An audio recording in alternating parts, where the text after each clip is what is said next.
ఓం శ్రీమాత్రే నమః. గ్రహాల గురించి, నక్షత్రాల గురించి, ఆకాశంలో సంచరించేటటువంటి ఆ యొక్క గ్రహ నక్షత్రాల యొక్క పరిచయాన్ని, అలాగే అవి అంతరిక్షంలో కాలగమనంలో చేసేటటువంటి విన్యాసాలన్నిటినీ కూడా మరి మనందరం కూడా మన ఇళ్ళల్లో మనం కూర్చొని ఏ రోజు ఏ గ్రహం ఏ నక్షత్రంలో సంచరిస్తోంది, అట్లాగే మనకున్నటువంటి ద్వాదశ రాశుల్లో ఏ గ్రహం ఏ స్థానంలో ఉండి ఏ నక్షత్రంలో ఉండి మన యొక్క జీవితాల్ని శాసిస్తున్నాయి అనేటటువంటి విషయాన్ని మనందరం కూడా ప్రతిరోజు ప్రతి క్షణం ఆ గ్రహాల యొక్క కనుసైగల్లో మనందరం కూడా నడుస్తున్నాం. కాబట్టి మన యొక్క కాలగమనంలో భవిష్యత్తులో గ్రహాలు సంచరించేటటువంటి పరిస్థితులు మన యొక్క జీవితాలని ఏ విధంగా నడుపుతాయి, అట్లాగే మన యొక్క దేశ భవిష్యత్తు, అట్లాగే మన యొక్క ప్రపంచం, మన భూమి మీద ఉండేటటువంటి జీవరాశులు ఆ యొక్క గ్రహాల యొక్క కనుసైగల్లో ఏ విధంగా నియమబద్ధంగా ఒక ప్రణాళికాబద్ధంగా వాటి యొక్క చర్యలను అనుసరిస్తూ చేసుకుంటూ పోతాయనే విషయానికి వస్తే, ముఖ్యంగా మనకి భవిష్యత్తులో అనగా మార్చి 29వ తేదీన శనివారం ఉత్తరాభాద్ర నక్షత్రం మనకి షష్టగ్రహ కూటమి అంటే మనకున్నటువంటి ద్వాదశ రాశుల్లో 12వ రాశి అయినటువంటి మీనరాశిలో 6 గ్రహాలు తమ యొక్క గమనాలను అక్కడ చక్కగా విహరిస్తూ వారు చేసేటటువంటి విన్యాసాలు మన దేశం మీద, మన యొక్క రాశుల యొక్క ప్రభావం మీద, మనందరి మీద ఏ విధంగా ఉండబోతుంది అనేటటువంటి విషయాన్ని కనుక మనం తెలుసుకున్నట్లయితే ఆహ్లాదంగా, ఆనందంగా, చాలా విచిత్రంగా ఉండబోయేటటువంటి పరిస్థితులు కనిపిస్తున్నాయి. ఏదేమైనప్పటికీ కూడా చాలామంది ఈ గ్రహాల గురించి, నక్షత్రాల గురించి మాట్లాడితే వాటిని నమ్మకుండా అవహేళన చేస్తూ ఈ యొక్క శాస్త్రాన్ని, జ్యోతిష శాస్త్రాన్ని ఎన్నో విధాలుగా పరిహాసం చేస్తూ ఉండేటటువంటి అవకాశాలు ఉన్నాయి. కానీ సూర్యచంద్రులు ఎంత నిజమో, మన యొక్క తల్లిదండ్రులు ఎంత నిజమో, ఈ గ్రహాలు, గ్రహ విశ్లేషణ, గ్రహాల గురించి, నక్షత్రాల గురించి ఆ శాస్త్రాన్ని రచించినటువంటి యోగులు, ఋషులు ఎంత నిజమో, మరి అవన్నీ కూడా అవపోసన బట్టి చదివి ఎంతోమందికి, కొన్ని లక్షల మందికి, కోట్ల మందికి ఆత్మస్థైర్యాన్ని, అట్లాగే బలాన్ని, నమ్మకాన్ని ప్రబోధిస్తూ జ్యోతిష్య శాస్త్ర పండితులు ఎంతగానో వారు కష్టపడి శ్రమించి ప్రతి నిత్యము కూడా ఈ యొక్క ప్రసార మాధ్యమాల ద్వారా గ్రహాల యొక్క సిస్టమ్ గురించి అందరికీ తెలియజేస్తున్నారు. కాబట్టి గ్రహాలని, నక్షత్రాలని అవి సంచరించేటటువంటి సమయాన్ని బట్టి మనకి ఏ విధమైనటువంటి పరిస్థితులు గోచరిస్తాయి, ఏ విధంగా అవి మనల్ని పరిపాలిస్తున్నాయి అనే విషయాన్ని తప్పకుండా అందరూ గమనించుకోవాలి. అట్లాగే జ్యోతిష్యాన్ని నమ్మాలి. వాటి ద్వారా మనకి కలిగేటటువంటి కొన్ని ఇబ్బందుల్ని తప్పించుకోవటానికి మన శాస్త్రం ద్వారా తెలియజేసినటువంటి ఎన్నో పరిహారాలు ఆచరిస్తూ దైవాన్ని, దైవానుగ్రహాన్ని మనం గనక పొందినట్లయితే మనకి అంతరిక్షంలో గ్రహాల వలన కలిగేటటువంటి ఎన్నో రకాలైన ఇబ్బందుల నుంచి కూడా ఈ యొక్క భూమి మీద మనం వాటి యొక్క కాస్మిక్ రేస్ ద్వారా అనుభవించే శుభాలని, అశుభాలని పక్కకి నెట్టివేసి దైవానుగ్రహంతో ఏ గ్రహానికి ఏ అధిష్టాన దేవత ఉంటుందో ఆ అధిష్టాన దేవతని ఆరాధించుకుంటూ, పూజించుకుంటూ, అట్లాగే గ్రహ జపాలు, దానాలు, అట్లాగే ధర్మాదులు, అట్లాగే హోమాదులు, వీటన్నిటి ద్వారా మనం ఎప్పటికప్పుడు మన యొక్క ఆరోగ్యాన్ని, ఐశ్వర్యాన్ని పునరావృతం చేసుకుంటూ ఉండాలి. ఓం శ్రీమాత్రే నమః. ఓం శ్రీమాత్రే నమః. కర్కాటక రాశి. కర్కాటక రాశి వారికి భాగ్యస్థానం అంటే పూర్వజన్మ ఫలాల్ని ఇచ్చేటటువంటి 9వ స్థానంలో, అట్లాగే మనకి మేషరాశి నుంచి 12వ స్థానం మోక్షస్థానాన్ని, అత్యంత దైవిక చింతన స్థానాన్ని కలుగజేసేటటువంటి స్థానం. మరి ఈ స్థానంలో 6 గ్రహాలు, మరి షష్టగ్రహ కూటమి అంటే 6 గ్రహాలు కలిసి ఉండటం ద్వారా వీరి యొక్క పూర్వ పుణ్య ఫలితం అనేటటువంటిది తెలియజేసేటటువంటి పరిస్థితి ఆసన్నమైందని చెప్పుకోవాలి. ముఖ్యంగా కర్కాటక రాశి వారికి చాలా కాలం నుండి అనుభవిస్తున్నటువంటి అష్టమ శని ప్రాబల్యం తగ్గిపోయింది. కొంతలో కొంత వీరు తృప్తిని పొందేటటువంటి పరిస్థితులు ప్రారంభమని చెప్పుకోవచ్చు. అట్లాగే జీవితంలో వారు ఏదైనా అనుకుంటే దాన్ని సాధించడానికి వీరు సరైనటువంటి మనసుని గనక సరైన ప్రణాళికలు చేసుకొని మనసుని గనక ఏకాగ్రత చిత్తంతో చక్కగా గురువుల్ని నమ్ముతూ అట్లాగే ఎంతో ధార్మిక శక్తిని భక్తిని కూడగట్టుకొని ఏదో ఒక గురువుని మీరు నమ్ముకున్నట్లయితే గనక లేదా దైవారాధన చేయటం ద్వారా తీర్థ స్నానాలు చేయటం ద్వారా అంటే ఏదైనా పవిత్రమైనటువంటి నదీ సంగమ స్నానాలు కనుక చేసుకున్నట్లయితే మీ యొక్క పూర్వజన్మల్లో చేసుకున్నటువంటి కర్మ ఫలితాలు రద్దయిపోయి వాటి నుండి చక్కటి మంచి ఫలితాలని అనుభవించడానికి అవకాశం ఉంటుంది. అట్లాగే పితృధనార్జన కూడా లభిస్తుంది. ఎప్పటి నుంచో ఎదురు చూస్తూ ఉన్నారు, ఇది వస్తుందో రాదో పోతుందేమో అనేటటువంటి ఆలోచన కూడా తప్పిపోతుంది. చక్కగా తండ్రి నుంచి ధనాదాయం లభిస్తుంది. అట్లాగే వారితో కొంత కర్కాటక రాశి వారికి తండ్రితో కొంత మాట పట్టింపుల వలన కొంత నష్టపోయేటటువంటి పరిస్థితి కూడా ధనాదాయం నష్టపోయే అవకాశం కలుగుతుంది. వారు తండ్రి ఆ యొక్క ఆదాయాన్ని తాను సంపాదించిన దాన్ని ఎవరో ధార్మిక సంస్థలకి చారిటబుల్ ట్రస్టులకి రాసే అవకాశం ఉంటుంది. కాబట్టి తండ్రిని మనసారా ఆరాధించండి. అట్లాగే తండ్రితో మంచి భావనలతో సద్భావనలతో మాట్లాడండి. ముఖ్యంగా తల్లిగారి యొక్క ఆరోగ్యం మీద కర్కాటక రాశి వారికి కొంత న్యూనతాభావం కలుగుతుంది. వారి యొక్క ఆరోగ్యం మీద కూడా తగు జాగ్రత్త వహించండి. అట్లాగే వాహన విషయాలలో దూర ప్రయాణాలు చేసేటప్పుడు దానికి సంబంధించినటువంటి యాంత్రికమైనటువంటి విషయాలన్నీ అంటే వాహనాలకి సంబంధించినటువంటి యంత్రపరమైనటువంటి చెకింగ్ కంపల్సరీ చేసుకోవాలి. లేకపోతే మార్గమధ్యంలో కానివ్వండి, ప్రయాణం చేసేటప్పుడు కానివ్వండి, యంత్రపరమైనటువంటి సమస్యలు కలిగి వారికి కొంత ప్రాణాపాయ పరిస్థితులు కూడా కర్కాటక రాశి వారికి కలుగుతాయి. కాబట్టి తగు జాగ్రత్త వహించడం ద్వారా వారికి శుభం కలుగుతుంది. ముఖ్యంగా వీరి యొక్క ఉద్యోగ పరిస్థితులు మంచి లాభస్థితిని కలుగజేస్తాయని చెప్పుకోవాలి. ఎదురు చూస్తున్నటువంటి ఉద్యోగం వీరికి లభించి దాని ద్వారా చక్కగా సౌఖ్యవంతమైనటువంటి ఆర్థిక ధనాదాయం కూడబడేటటువంటి అవకాశం కూడా కలుగుతుంది. ఈ యొక్క 6 గ్రహాలు అక్కడ ఉండటం ద్వారా వారి యొక్క కిరణాల ద్వారా ఈ యొక్క కర్కాటక రాశి వారికి కాస్త శుభదాయకంగానే ఉంది అని చెప్పుకోవచ్చు.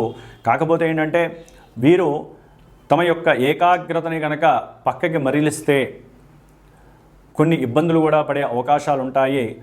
ముఖ్యంగా వృత్తి ఉద్యోగాలు చేస్తున్నటువంటి వారు చేసేటటువంటి సంతకాలు అంటే వారు ఆఫీసులకు కానీ ఉద్యోగాలకు కానీ వెళ్ళినప్పుడు సమయ పరిపాలన కనుక సరిగ్గా చేయకపోతే కనుక వారు కొన్ని మాటలు పడాల్సిన అవసరం ఉంటుంది. దాని ద్వారా వారు కూడా కొన్ని మాటలు అట్లాగే కొన్ని చేతలను కూడా అధిక అగ్రెసివ్గా చేసేటటువంటి పరిస్థితులు ఎదురే అవకాశాలు ఉంటాయి. కాబట్టి కర్కాటక రాశి వారు మాట్లాడేటప్పుడు చాలా జాగ్రత్తగా మాట్లాడండి. అట్లాగే సహాయ సహకారాలు అందించడం ద్వారా వీరు ఇంకా ఉన్నతమైనటువంటి సంతృప్తిని పొందే అవకాశం ఉంటుంది. మనసు మీకు లేనప్పటికీ కూడా ఎంతో కొంత సహాయ సహకారాలని చేయటం ద్వారా తృప్తికరమైనటువంటి జీవితాన్ని మీరు అనుభవించడానికి అవకాశం ఉంటుంది. ముఖ్యంగా భార్యాభర్తల మధ్య సఖ్యత ఉండకపోవచ్చు. కాబట్టి వారు సఖ్యత కోసం తాపత్రయపడండి. ఎన్ని సమస్యలు వచ్చినా సరే, గ్రహస్థితులు మనల్ని ఎంత ఇబ్బంది పెడుతున్నా సరే, దైవారాధన చేయడం ద్వారా వారు గ్రహస్థితిని ఎదుర్కొనేటటువంటి మానసిక స్వభావం మనలో ఆ చంద్రుడు చక్కగా గ్రహ కిరణాల ద్వారా ప్రసరింపజేస్తాడు. కాబట్టి దైవారాధనే అన్నిటికీ ముఖ్యము. దాని ద్వారా మన యొక్క మానసిక స్థితి చక్కగా పటుత్వంగా ఉంటుంది. మనకి ఎదురయ్యేటటువంటి ఎన్నో సమస్యల నుండి మనమే వాటిల్ని రక్షించుకునేటటువంటి స్వభావాన్ని లక్షణాల్ని కలిగి ఉంటాము. ఓం శ్రీమాత్రే నమః.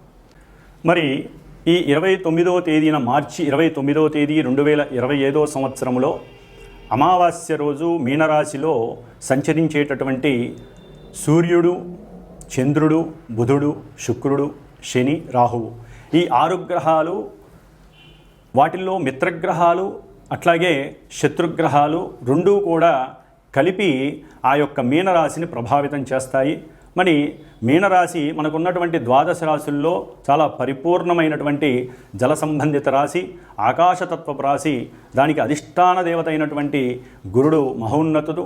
అట్లాగే దేవతలకి గురువు కాబట్టి మరి ఆయన యొక్క 12వ రాశి ఒక రకంగా చెప్పాలంటే మన యొక్క ఆరోగ్యం 1వ రాశిని సూచిస్తే అనారోగ్యము, అట్లాగే మన యొక్క లక్షణాలు 1వ రాశిని సూచిస్తే అవలక్షణాలు 12వ రాశిని సూచిస్తాయి.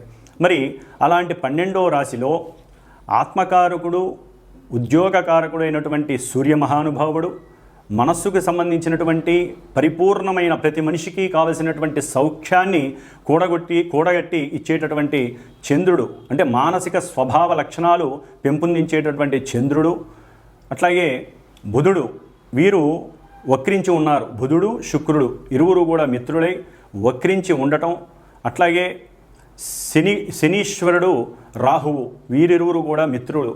వీరు అంటే బుధ శుక్ర శని రాహువులు మిత్రవర్గానికి సంబంధించినటువంటి వారే. మీనరాశిలో 12వ రాశిలో పాపగ్రహ యుతంగా వీరు ఉంటూ, అట్లాగే రవి చంద్రుడు బుధుడు శుక్రుడు ఈ 4 గ్రహాలు కూడా కర్మకారకుడైనటువంటి కర్మ ప్రారబ్ధాలని మన కళ్ళ ముందు ఉంచి వాటిల్ని చక్కగా అనుభవింపజేసేటటువంటి శని నక్షత్రమైనటువంటి ఉత్తరాభాద్ర నక్షత్రంలో చక్కగా ఆసీనులై ఉన్నారు. కాబట్టి ఈ బుధుడు వక్రించి మీనరాశిలో నీచ స్థితిని పొందటం ద్వారా ఆయన శుక్రుడు ఉచ్చస్థిత శుక్రగ్రహంతో కలిసి చక్కగా నీచభంగ రాజయోగాన్ని పొంది, బుధుడు బుద్ధి వికాసాన్ని అట్లాగే తెలివితేటల్ని ప్రసాదించేటటువంటి బుధుడు చక్కటి రచన గ్రాహిక శక్తిని అట్లాగే మంచి ఉన్నత వాక్శక్తిని, ఆ వాక్కు ద్వారా తను విదేశాలలో ఉన్నతమైనటువంటి కీర్తి ప్రతిష్టలను పొందేటటువంటి పరిస్థితులను కూడా ఈ యొక్క మీనరాశిలో ఉన్నటువంటి బుధుడు ప్రసాదిస్తూ ఉంటాడు. అట్లాగే కర్మకారకుడైనటువంటి శని నక్షత్రంలో ఉండటం ద్వారా ఈ రవి అంటే ముఖ్యంగా అధికారానికి అధికారులకి కారకుడైనటువంటి రవి మిత్రరాశిలో ఉన్నప్పటికీ కూడా ఈ యొక్క శనితో మరియు రాహువుతో సంబంధం ఉండటం ద్వారా ఎన్నో రకాలైనటువంటి అధికార సంబంధిత విషయాలలో ఎన్నో రకాల ఇబ్బందులు, ముఖ్యంగా మనకి దేశాన్ని పరిపాలించేటటువంటి అట్లాగే ఇంటర్నేషనల్గా చూస్తే ప్రపంచాన్ని పరిపాలించేటటువంటి పెద్ద పెద్ద అధికారులు కావచ్చు, పెద్ద పెద్ద సంస్థలలో అంటే గవర్నమెంట్ వ్యవస్థలలో ఉన్నటువంటి పెద్ద పెద్ద అధికారులు కావచ్చు, లేకపోతే ఉన్నతాధికారులు కావచ్చు, ముఖ్యమంత్రి, ప్రధానమంత్రి లేదా ప్రపంచాన్ని ఏలేటటువంటి వారు ఎవరైనా సరే కొన్ని ఇబ్బందులు పడేటటువంటి అనాలోచిత ఆలోచనల ద్వారా, అట్లాగే వారు ఎన్నో రకాలైనటువంటి కొన్ని దేశానికి ప్రపంచానికి ఇబ్బందికరమైనటువంటి డెసిషన్స్ తీసుకోవడం ద్వారా, నిర్ణయాలు తీసుకోవడం ద్వారా వారి యొక్క కీర్తి చెడిపోవడానికి అవకాశం ఉంది, అపకీర్తి పాలయ్యే అవకాశాలు ఉన్నాయి. అట్లాగే ఈ యొక్క గ్రహాలన్నీ కూడా రాహుతో కలిసి ఉండటం ద్వారా మరి ఈ రవి చంద్ర బుధ శుక్ర శనిగ్రహాలు మొత్తం రాహు యొక్క వశీకరణమై రాహు ఇచ్చే ఫలితాలే ఇస్తారు. మరి బుధ రాహులు కలవటం వలన బాండింగ్ విషయాలలో అంటే ఈ గృహ సంబంధిత లేకపోతే ప్రయాణపు విషయాలలో, లాజిస్టిక్ విషయాలలో, ఎగుమతులు దిగుమతులు, అట్లాగే చేసేటటువంటి వ్యాపారాలలో వ్యాపారస్తులు కొంత అబద్ధపు విషయాలను ప్రబోధించి అబద్ధపు ప్రకటనల ద్వారా వారి యొక్క వ్యాపార స్థితిగతులను పెంచుకోవడానికి ఎంతగానో ప్రయత్నిస్తారు.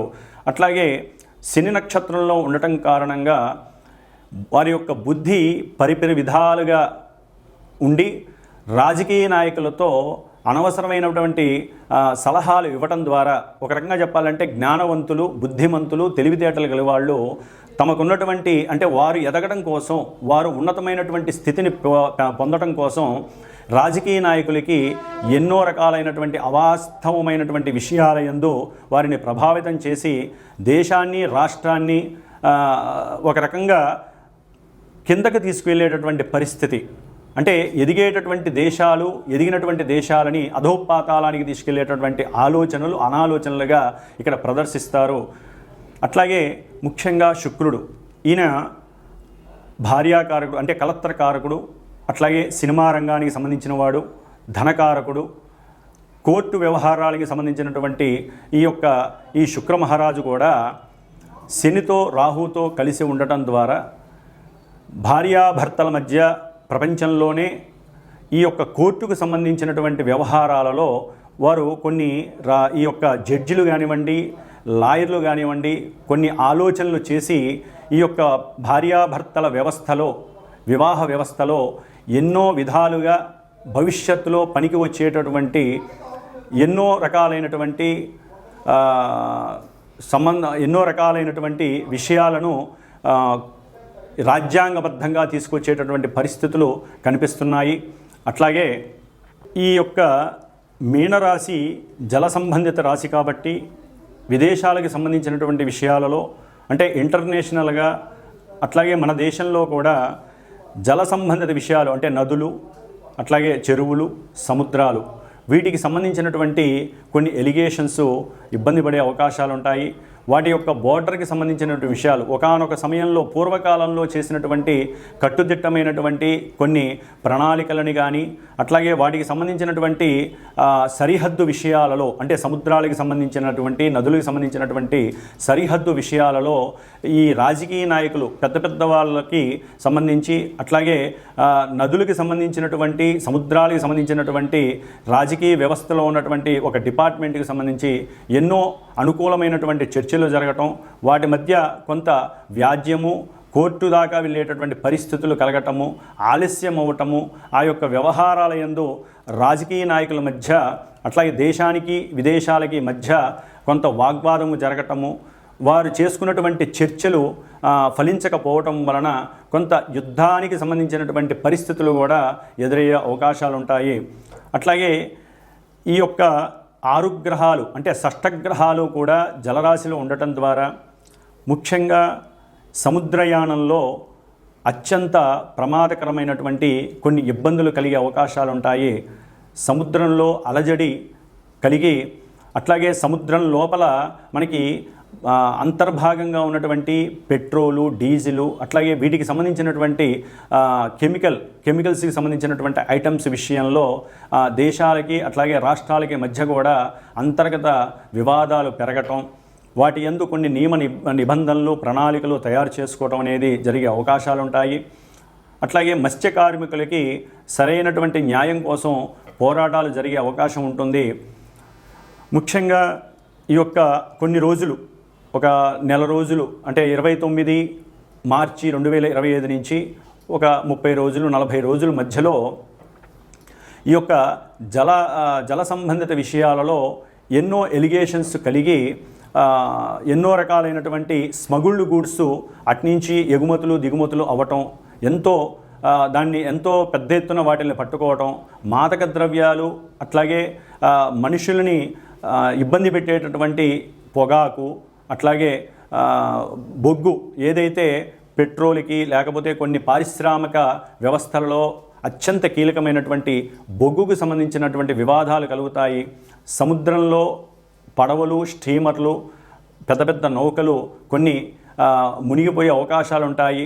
అట్లాగే వాయు సంబంధిత విషయాల యందు కూడా ఈ సముద్రంలో కొంత ఇబ్బందులు కలిగి ఎన్నో రకాలైనటువంటి సమస్యలని ఎదుర్కొనే అవకాశాలు కూడా ఉంటాయి. కాబట్టి కొంత జాగ్రత్తలు తీసుకోవాల్సిన అవసరం అయితే ఉంటుంది. ఎందుకంటే అమావాస్య రోజున ఈ షష్టగ్రహ కూటమి రావటం, అది ఉత్తరాభాద్ర నక్షత్రం శనివారం కావటం, పూర్తిగా శని అధీనంలో ఉండటం, అట్లాగే రాజు మంత్రి అయినటువంటి, అంటే మనకి అంతరిక్షంలో తల్లిదండ్రులుగా చెప్పుకునేటటువంటి సూర్యచంద్రుడు ఇద్దరు ఉత్తరాభాద్ర నక్షత్రంలో ఉండటం, అట్లాగే బుద్ధి వికాసానికి, అట్లాగే ఆనందానికి, ఉత్సాహానికి మూలకారకులైనటువంటి బుధ శుక్రులు ఇద్దరూ కూడా వక్రంలో ఉండి, ఒకరు ఉచ్చస్థితిని పొందారు, శుక్రుడు ఉచ్చస్థితిని పొంది వక్రగమనంలో ఉండి కొంత ఇబ్బందులు కలిగజేసే పరిస్థితిలో ఉన్నాడు. అట్లాగే బుధుడు వక్రంలో ఉండి నీచస్థితిని పొంది చక్కగా నీచభంగ రాజయోగాన్ని పొందాడు. కాబట్టి ముఖ్యంగా ఈ యొక్క కారణాల వలన కూడా కొంత శని యొక్క ప్రాబల్యం పెరుగుతుంది. అలసత్వము, సోమరితనము, అట్లాగే వీరందరూ కూడా రాహుతో కలిసి ఉండటం ద్వారా 12వ రాశి, మేషానికి ఇది 12వ రాశి అవటం ద్వారా ఎన్నో రకాలైనటువంటి ఇబ్బందులు ఈ కారకత్వాలకు సంబంధించి జరిగే అవకాశాలు ఉంటాయి. కాబట్టి రాహువుకి సంబంధించినటువంటి అధిష్టాన దేవత దుర్గాదేవి కాబట్టి దుర్గాదేవికి సంబంధించినటువంటి పారాయణలు కావచ్చు, దుర్గాదేవి స్తోత్రాలు కావచ్చు, లేకపోతే దేశంలో అమ్మవారి దేవాలయాల్లో చండీ హోమాలు కావచ్చు, ఇలాంటివి చేయటం ద్వారా ఆ అమావాస్య రోజున షష్టగ్రహ కూటమి వలన కలిగేటటువంటి ఎన్నో రకాలైనటువంటి సమస్యల నుంచి తప్పించుకోవచ్చు.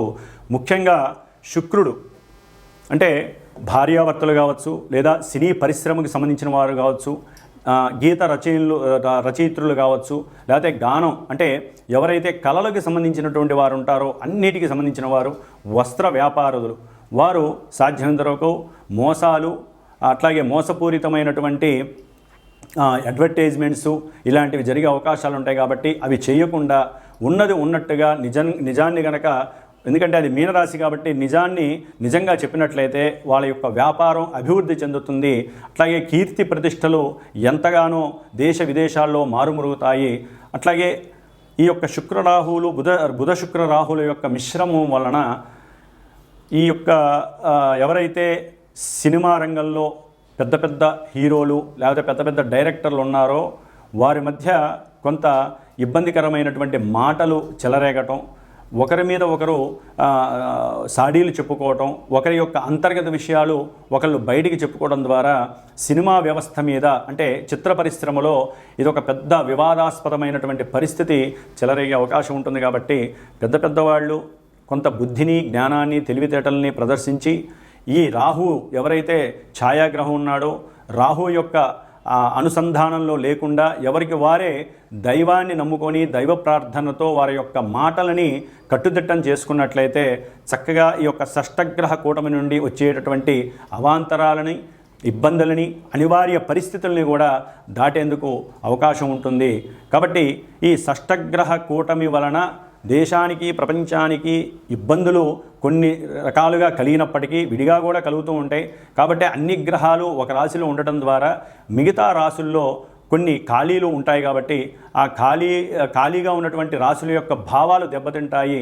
అట్లాగే వీరందరూ కూడా రాహువు యొక్క అధీనంలో ఉండటం, రాహువు శని పూర్వభాద్ర నక్షత్రం అంటే శుభ నక్షత్రమైనటువంటి వారున్నటువంటి ఆ యొక్క రాశి యొక్క అధిష్టాన దేవత అయినటువంటి గురుడు నక్షత్రంలో ఉండటం, ఆ గురుడు మేషరాశి నుంచి వృషభ రాశి అంటే ధనరాశి అయినటువంటి కుటుంబ స్థానం అయినటువంటి ఆ యొక్క రాశిలో ఉండటం ద్వారా చాలా వరకు వీరు దైవాన్ని దైవాన్ని అనుకూలించమని కోరడం ద్వారా, దైవ ప్రార్థనలు చేయడం ద్వారా, ఎక్కువగా దైవ నామస్మరణ చేయడం ద్వారా వీరు కుటుంబాలలో కానీ ధనపరంగా కానీ ఎన్నో రకాలైనటువంటి అస్తవ్యస్త పరిస్థితుల నుంచి ఎదుర్కొని చక్కటి ధనాదాయాన్ని పొందొచ్చు, వ్యాపారాన్ని వృద్ధి చేసుకోవచ్చు.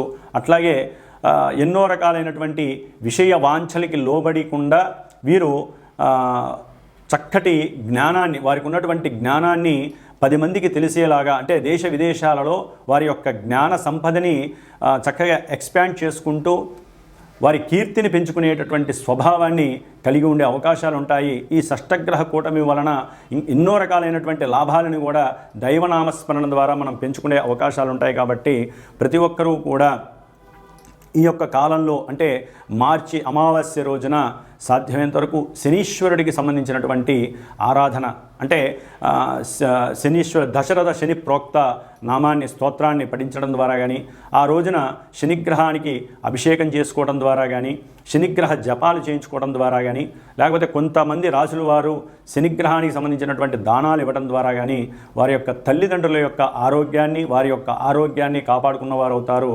అట్లాగే ఈ యొక్క షష్టగ్రహ కూటమి వలన ఈ 6 గ్రహాలు ఎదురుకుండా ఉన్నటువంటి కన్యారాశి మీద ప్రభావితం చూపిస్తోంది. ఇది మరి చాలా సెన్సిటివ్ రాశి. ఇది డాక్టర్స్కి, వైద్య రంగాలకి, అట్లాగే వ్యాపార సంస్థలకి సంబంధించినటువంటి రాశి. కాబట్టి ఈ యొక్క కన్యారాశి మీద, కన్యారాశిలో ఉన్నటువంటి కేతుగ్రహం, అట్లాగే ఈ యొక్క గ్రహాలన్నీ కూడా కేతువు మీద తమ యొక్క దృష్టిని ప్రభావితం చేయడం ద్వారా ఎన్నో విచిత్రమైనటువంటి ఇబ్బందులు కలగడానికి అవకాశం ఉంటుంది. వైద్య రంగంలో విద్యార్థులు కానివ్వండి, వారి రాసేటటువంటి పోటీ పరీక్షల్లో కొంత అవకతవకలు జరిగి విద్యారంగం మీద చెడు పేరు రావటం కానివ్వండి జరగడానికి అవకాశం ఉంటుంది. కాబట్టి ఆ విషయంలో కూడా ముఖ్యంగా గవర్నమెంట్ ఉద్యోగస్తులు కొంచెం జాగ్రత్తగా ఉండాల్సిన అవసరం ఉంది.